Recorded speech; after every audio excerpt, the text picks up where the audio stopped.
Je vais vous inviter à ouvrir la Bible dans l'évangile de Jean, la prière sacerdotale, comme on l'appelle, donc Jean 17, et au verset 14.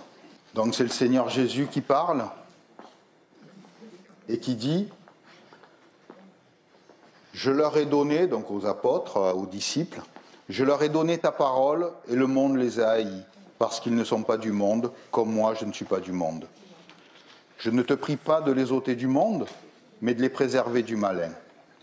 Ils ne sont pas du monde, comme moi, je ne suis pas du monde.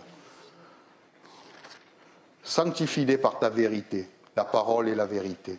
Comme tu m'as envoyé dans le monde, je les ai aussi envoyés dans le monde, et je me sanctifie moi-même pour eux, afin qu'eux aussi soient sanctifiés par la vérité. Ce n'est pas pour eux seulement que je prie, mais encore pour ceux qui croiront en moi par leur parole, afin que tous soient un, comme toi, Père, tu es en moi, et comme je suis en toi, afin qu'eux aussi soient un en nous, pour que le monde croie que tu m'as envoyé. Je leur ai donné la gloire que tu m'as donnée, afin qu'ils soient un, comme nous sommes un. Amen. Oui, notre Seigneur Jésus nous a donné, c'est pas facile à croire quand je me réveille le matin devant mon miroir, mais notre Seigneur Jésus nous a donné à chacun sa gloire. Mais il nous envoie tous, chacun d'entre nous dans le monde, et il se met à part pour nous, pour une seule chose, que nous aussi, nous soyons mis à part en tant qu'envoyés dans ce monde. Et ça dure depuis que Jésus était juste avant la croix, à la croix, jusqu'à aujourd'hui. Jésus est venu, il a envoyé ses disciples, Paul, d'autres, au cours des âges et sur tous les continents. Les gens se sont convertis.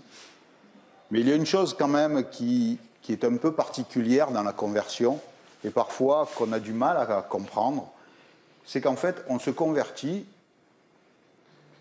en fonction de nos habitudes. Il y en a, ils disent, moi, oui, je crois en Dieu, j'avance avec Dieu, mais il y a des habitudes, il y a des traditions, et je les suis. Un exemple tout bête, dans les années 30, 40, 50, quelqu'un qui se convertissait continuait à fumer, et il n'y avait pas de problème.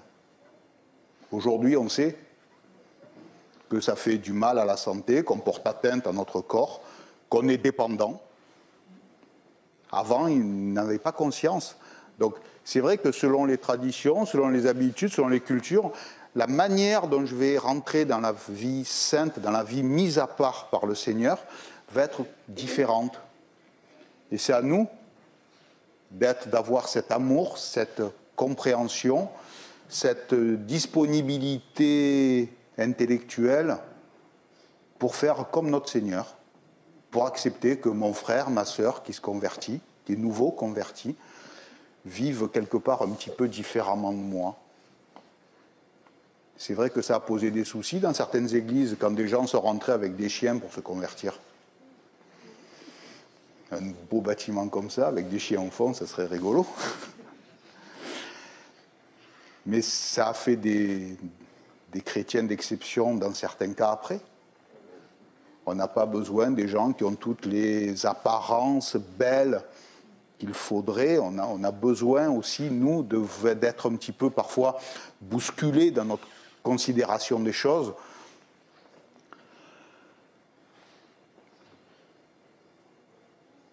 Et d'être bousculé comme ça, c'est aussi rentrer dans les plans de Dieu.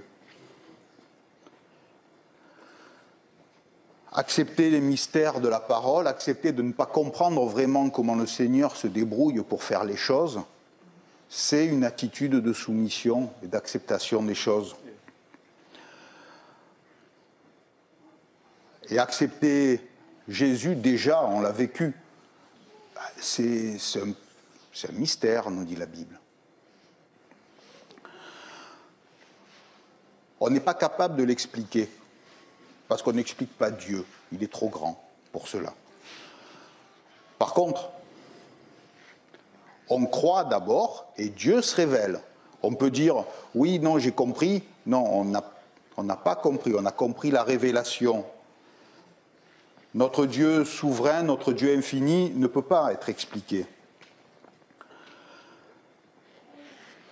Par contre, quand on avance avec lui, quand on accepte d'être un petit peu remis en question sur des choses qui nous semblent si évidentes, c'est un petit peu aussi descendre du trône sur lequel on s'est un petit peu mis dans notre cerveau. C'est vrai qu'on regarde le monde, on regarde ce qui nous entoure, avec notre petit bout de la lorgnette, alors que le monde est vaste et grand, et on n'arrive pas à tout voir en même temps. Notre Seigneur, oui.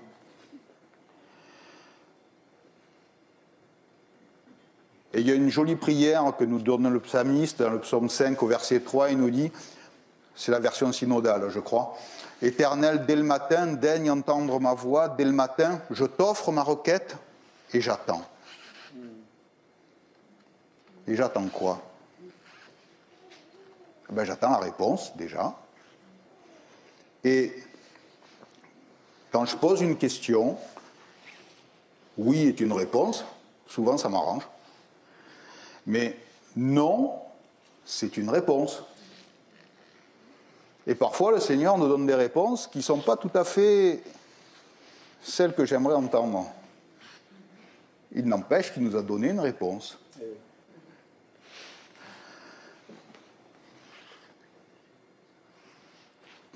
Le Seigneur, donc Jésus, nous envoie. Et connaître Dieu directement, c'est le commencement de cet envoi. C'est-à-dire avoir cette attitude où on attend que le Seigneur nous dise des choses, où on va se tenir devant le Seigneur, donc on va chercher la réponse et la poser à la bonne question, à la bonne personne. Et le Seigneur nous envoie. Alors il nous envoie où? Ben, il nous envoie en premier dans notre Église. Et c'est à nous de veiller non seulement sur nous-mêmes au quotidien, mais aussi sur notre Église, parce que c'est cette épouse que Dieu se prépare. Et cette Église, c'est celle qui est bien dans ce que le Seigneur a fait à la croix, avec l'expiation de notre péché, et chaque chrétien qui a vécu la repentance. Et qui que je sois, qu'importe l'endroit où je suis, en tout ça, j'ai une grande responsabilité. Et cette responsabilité, elle est devant Dieu, déjà parce qu'il m'a donné son nom, et ensuite parce qu'il m'a appelé, il vous a appelé à le servir. Ma responsabilité dans le témoignage, exercer le témoignage, ce n'est pas forcément aller toujours dans la rue et distribuer des évangiles, des tracts, des Bibles, parler de Dieu. Ça peut être un témoignage simple de la vie quotidienne auprès des voisins, de ceux qui nous entourent, de ceux que l'on croise. Mais on peut se plaindre parfois de ne pas parler, de dire « Seigneur, je n'ai pas parlé, j'aurais dû parler, j'aurais dû annoncer ton nom. » Oui, mais notre première mission, c'est quand même se tenir devant Dieu pour connaître Dieu.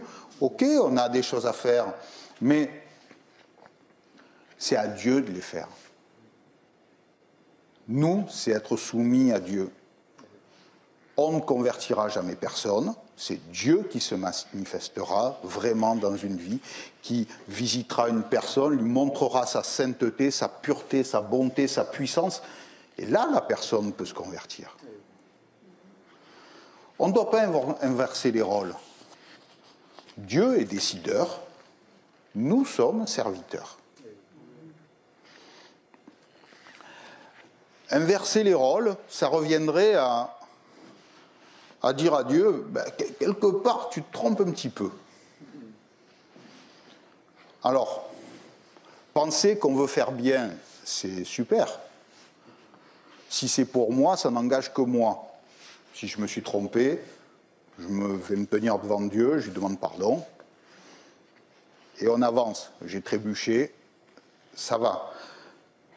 Mais si ça concerne aussi mes frères et mes sœurs, mon Église, les conséquences sont différentes.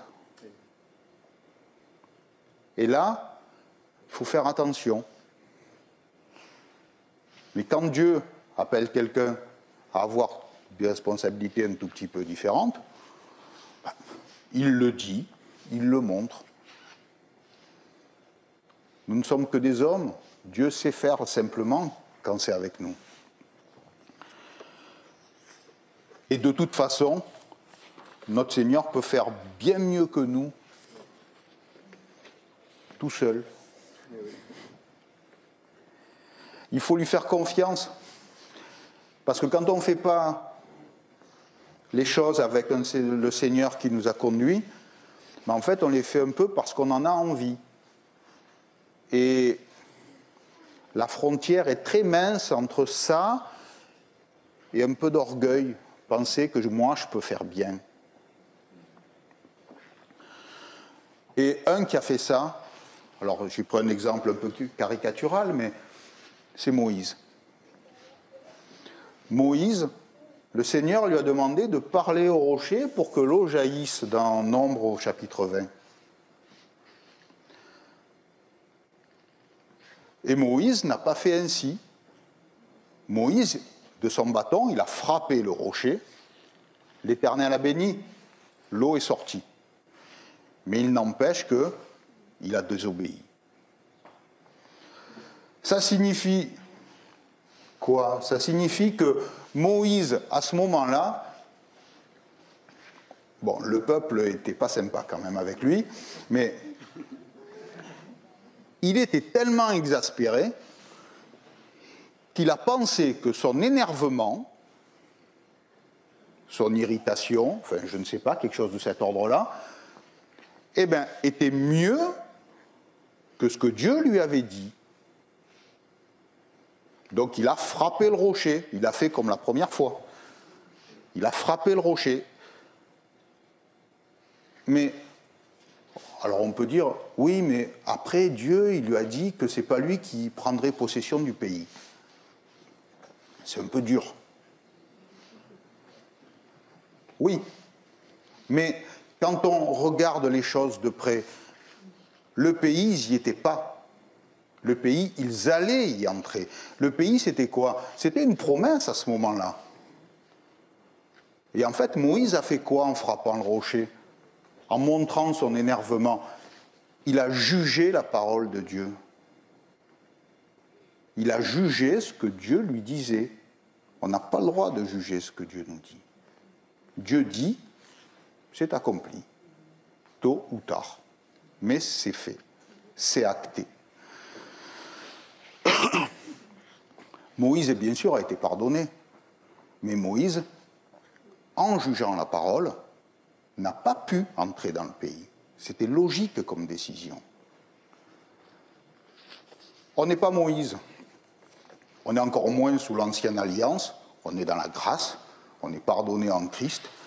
Et à propos de Moïse, c'est Moody qui disait « Il a passé les 40 premières années de sa vie à croire qu'il était quelqu'un, puis les 40 suivantes à apprendre qu'il n'était rien,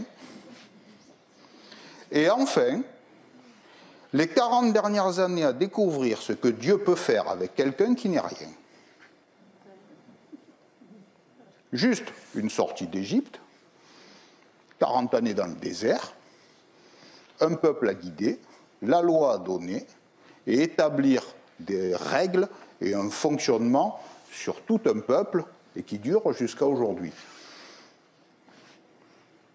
Quand on n'est rien, Dieu peut faire de belles choses. Et le Seigneur agit toujours de la même manière. On peut dire que ce travail que Dieu a fait en Moïse, à l'exemple de tous les hommes de Dieu, en fait, c'est un travail, c'est dur et c'est souvent douloureux. C'est quand je suis faible, c'est alors que je suis fort, souligne l'apôtre Paul. Et Paul est un exemple, il avait la bonne posture. Et il était venu avec force, lui, persécuter des chrétiens à Damas.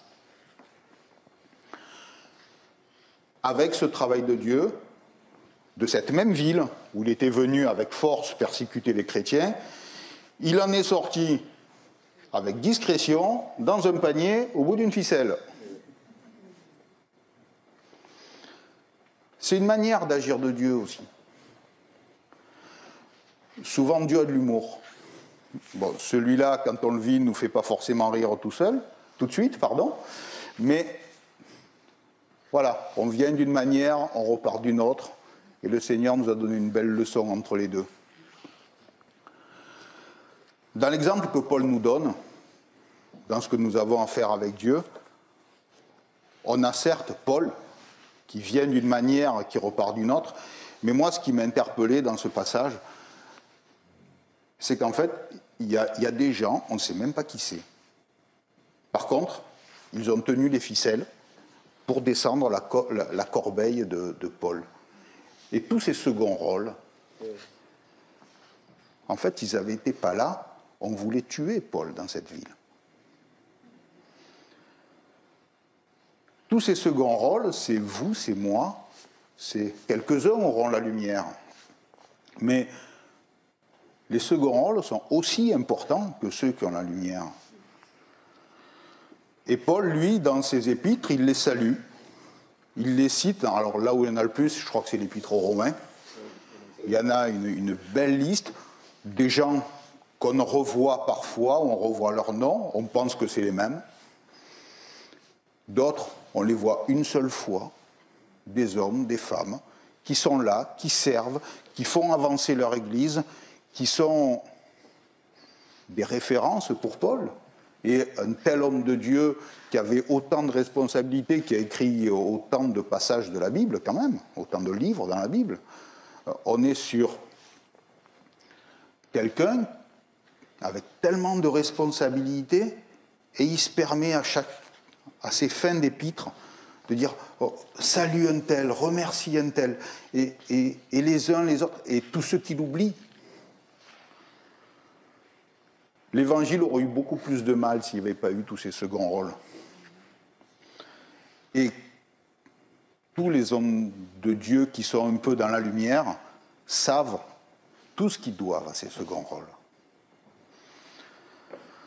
On fait partie de ces ministères anonymes. Alors c'est vrai qu'il y a notre foi en Christ, mais il y a aussi ce qu'on en fait.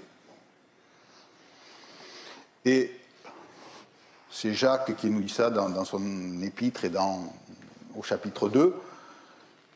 En fait, si j'ai la foi sans les œuvres, ça ne va pas aller loin. Donc à un moment, c'est vrai que j'ai besoin d'avoir les œuvres pour montrer ma foi. L'un influence l'autre, parce que ma foi sans rien faire peut rapidement basculer dans quelque chose d'un peu mystique et d'un petit peu saugrenu. Par contre, dès que ma foi, je la mets à l'œuvre et que j'avance pour faire des choses, déjà ma foi prend corps et ce que je fais va aussi équilibrer ma foi. Le Seigneur, Dieu est esprit, mais Dieu n'est pas mystique. Dieu est esprit, mais Dieu fait des choses. Pour vivre tout ça, je dois permettre à Dieu de pouvoir travailler ma vie, sans que j'en retienne rien. Corrie ten Boom, une femme qui a vécu les camps de concentration, disait,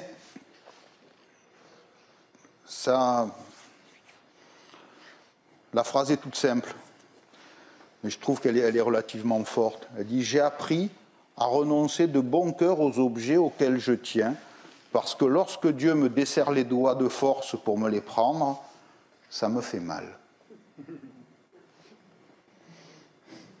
Mais c'est vrai que si je tiens quelque chose,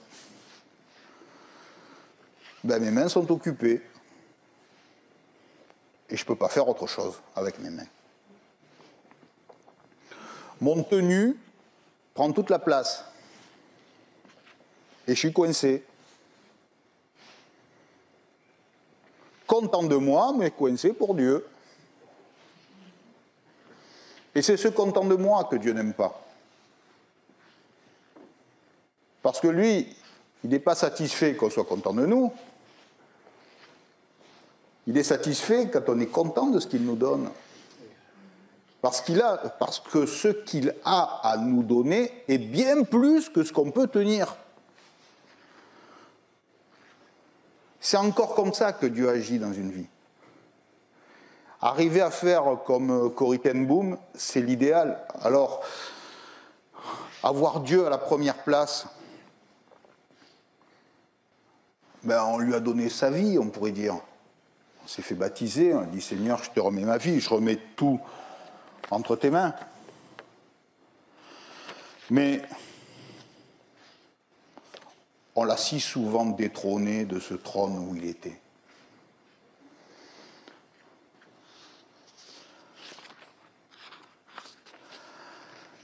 Jésus, c'est lui qui règne, c'est lui qui est l'exemple parfait, on le sait tous. Mais on sait aussi, en tant qu'exemple parfait, la chose qu'il nous a montrée, qui est aussi le point de départ de notre vie spirituelle, il nous a montré la croix. Il nous a annoncé sa consécration. Jamais ce qu'il voulait, mais ce que voulait le Père. D'où le symbole final de la croix. La croix, c'est quoi? C'est crucifier la chair, c'est crucifier notre petit ego.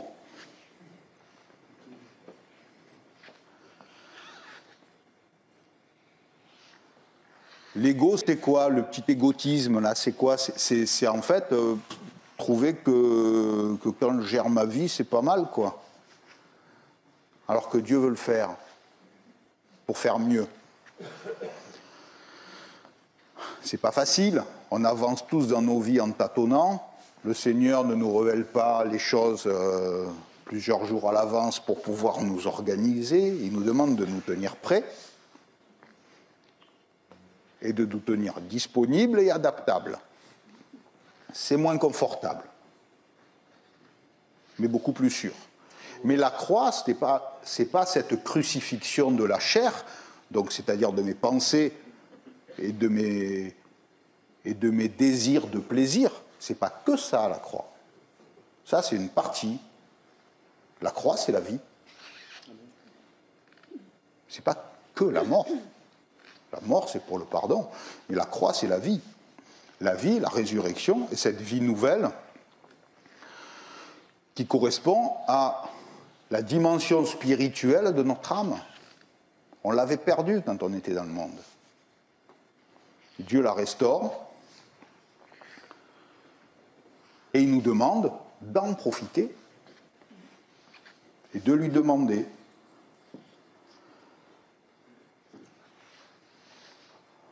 En cela, on a vécu tous, au moment de notre conversion, un moment intense, un moment particulier. Alors certains, ça a été très fort, d'autres, ça a été en sortant.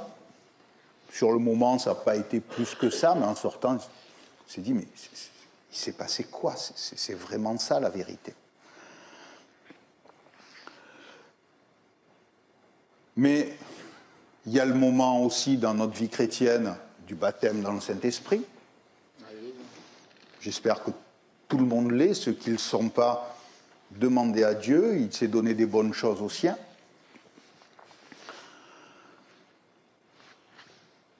Mais on a besoin dans l'Église que tout le monde soit baptisé du Saint-Esprit. On a besoin dans l'Église que tout le monde pratique les dons de l'Esprit. On a besoin d'une Église qui avance avec cette puissance de Dieu, associée, quand je me tiens devant Dieu, aux fruits que l'Esprit me donne de porter.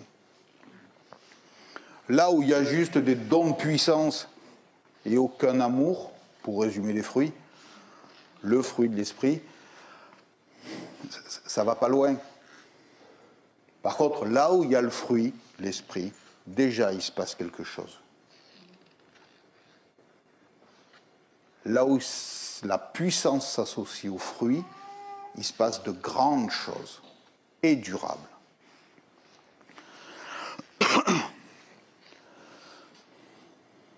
Au jour de la Pentecôte, Pierre prêcha, 3000 se convertirent, en furent baptisés, furent ajoutés aux disciples.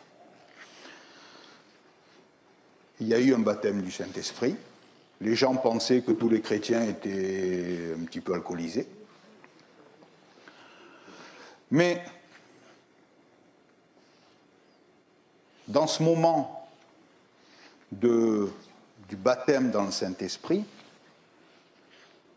ce que les autres entendaient qui venaient visiter Jérusalem pour la fête, ils n'entendaient pas une prédication pour se convertir. Ils n'entendaient qu'une chose, dans leur langue, les merveilles de Dieu. Ce n'est que ça qu'ils entendaient. Pour qu'ils se convertissent à Jésus-Christ, il a fallu que Pierre prêche. Est-ce qu'il a prêché en hébreu, en araméen? On n'en sait rien. Mais il a prêché dans la langue que tout le monde comprenait. Ce n'est pas les langues qui ont converti du monde. Les langues, c'était la puissance que Dieu leur a donnée pour leur permettre de faire connaître ce qui est important, Jésus-Christ.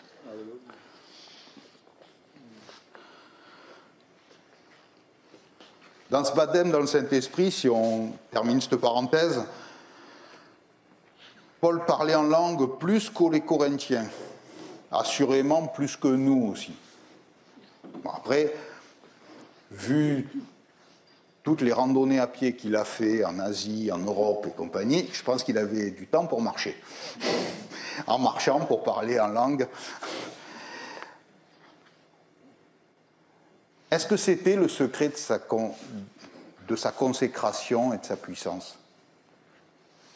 Je n'ai pas de réponse à vous donner. Par contre, on peut se poser la question de savoir que sûrement c'était un des paramètres supplémentaires. Il avait un ministère, Paul. Il était appelé à quelque chose, à convertir les païens.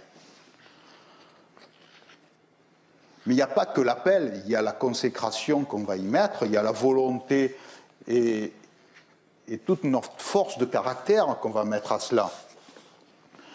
Paul avait ce ministère-là. Nous, et chacun pour soi, on en a un autre. Lequel? J'en sais rien, mais en tout cas, est-ce que comme Paul, on fait tout ce qu'il faut? Est-ce qu'on mobilise tout ce qu'on peut pour y parvenir? Ce qu'on a à faire pour l'Église, ce qu'on a à faire pour Dieu, c'est pareil que ce que Paul avait à faire pour Dieu. Quand je dis c'est pareil, c'est pas du tout le même ministère. Heureusement, on a chacun des choses différentes. Il y a un chantre, il y a des musiciens, il y en a d'autres qui s'occupent de la technique, etc. Chacun a sa tâche, a ses choses à faire. Paul, lui, c'était convertir des gens et implanter des églises et annoncer l'Évangile. Ça avait une valeur pour Dieu. Mais ce que nous, anonymes, avons à faire a autant de valeur pour Dieu. Il n'y a pas une hiérarchie. Et même la Bible nous dit que peu se mettent à enseigner et a envie d'enseigner parce qu'il leur sera demandé beaucoup. Parce que le Seigneur va leur donner beaucoup. Mais on va leur demander beaucoup aussi. Donc à un moment, c'est à chacun. C'est à chacun de rentrer pleinement dans ce qu'il a à faire, parce que autant pour les uns que pour les autres, le Seigneur a beaucoup d'attentes de chacune de nos vies chrétiennes. Parce que quelles que soient les choses qu'on a à faire, c'est toujours l'Église qui est glorifiée, et à travers l'Église, Jésus-Christ. Et à lui seul revient l'honneur. On ne sait pas de quoi sera fait cette nouvelle année. On se souhaite des vœux, avec beaucoup de cœur, avec beaucoup d'envie que ça arrive bien. Mais il y a une seule chose qui est importante, c'est que dans cette année qui se présente devant nous, il y aura des défis, il y aura des bonnes choses, des plus compliqués, mais nous sommes tous dans la main du Seigneur. Alléluia. Merci Seigneur. Il nous envoie servir, chacun dans ce qu'il a à faire. Et dans sa main, malgré les difficultés, malgré souvent les apparences, c'était Job qui disait, en substance, ce que je craignais de pire, c'est ce qui m'arrive. On a tous lu le livre de Job et on sait bien que, oui, c'était terrible ce qui vivait. Mais à la fin, c'était lui qui priait pour les amis qui étaient venus le voir. Et dans la main du Seigneur, on ne sait pas par quel chemin il va nous faire passer, mais on sait une chose. C'est lui qui gère, c'est lui qui règne, c'est lui qui est souverain, et c'est de sa main que de toute façon on ne pourra pas sortir.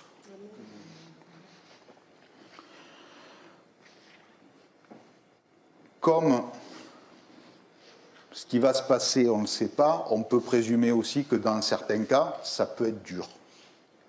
Et de toute façon, quand on voit Paul, quand on voit Moïse, quand on voit les hommes de Dieu, le travail de sanctification, de mise à part du Seigneur, souvent nous enlève un petit peu quelque chose auquel on tenait et on n'aime pas beaucoup. Moïse a été poussé à bout pour arriver à s'enorgueillir et à désobéir à la parole. Paul, lui, alors il a prié pour ça, mais il a accepté, lui, son écharde dans la chair. Et cette écharde, c'était une écharde pour ne pas s'enorgueillir. Et il disait dans 2 Corinthiens 7,4, « J'ai une grande confiance en vous, j'ai tout sujet de me glorifier de vous. Je suis rempli de consolation et je suis comblé de joie au milieu de toutes nos tribulations. » Ce qu'il vivait n'était pas simple, c'était des tribulations. Mais malgré la tribulation, malgré cette écharde, malgré des circonstances apparemment pas favorables, ce qu'il disait, c'est « j'ai la joie ». J'ai la joie parce que je sais que je suis à ma place devant le Seigneur. J'ai la joie parce que je sais que je suis dans sa main et que cette joie, elle vient de cette paix qu'il me donne. Ce n'est pas une joie liée à « je fais un truc sympa, je suis dans la joie ». C'est une joie liée à « profondément, ça va bien ». C'est un fruit de l'esprit, la joie. Et elle vient de notre foi, notre Sauveur Jésus-Christ. Et elle est sa volonté pour chacune de nos vies et pour chacun de nous. Amener notre pierre à l'édifice de l'Église, et puis avec une construction des pierres à l'édifice, il y en a un certain nombre, c'est être ce canal de bénédiction que le Seigneur désire. Connu ou anonyme, de toute façon, Dieu veut nous voir chacun à l'œuvre pour l'avancée de ce qu'il veut. Il pourrait faire sans nous. Et même quand on se met à l'œuvre, honnêtement, régulièrement, on n'est pas tout à fait comme il faudrait, quoi. Mais c'est pas grave. On y est. Et on s'aperçoit qu'on est à côté du truc. C'est Dieu. Il prend les choses, il les remet dans le bon sens. Nous, ça nous permet de comprendre qu'il faut un peu plus faire attention. Lui, il se glorifie parce qu'on le voit à l'œuvre et il fait bien les choses. Et à un moment, quelque part, tout le monde est content. On voit la main de Dieu, on voit les choses se goupiller dans le bon sens, même si on n'a pas été très fort à ce moment-là. Mais ce n'est pas le souci, c'est Dieu, c'est lui le souverain, le créateur de toutes choses, et c'est lui qui va diriger pour faire avancer. Et tout ça, c'est la volonté de Dieu pour chacune de nos vies, pour son Église, et du haut de sa puissance, de sa science, de son amour, il veut vraiment faire de sa vie en Christ une réalité bénie pour chacune de nos vies et pour notre Église. Amen. Merci Seigneur pour ta présence dans chacune de nos vies. Merci parce que tu as daigné poser tes regards sur chacune de nos vies. Tu as daigné nous associer l'un l'autre pour faire de nous cette épouse que tu travailles, cette épouse parfaite en vue des noces de l'agneau. Seigneur, nous sommes heureux de savoir que tu es ce souverain qui veille sur son peuple, avec un amour ineffable, avec une puissance sans borne. Et nous voulons te dire merci. Merci pour nous permettre de marcher dans tes voies et de diriger chacune de nos vies et de nos circonstances. Que ton nom soit glorifié, Seigneur. Amen.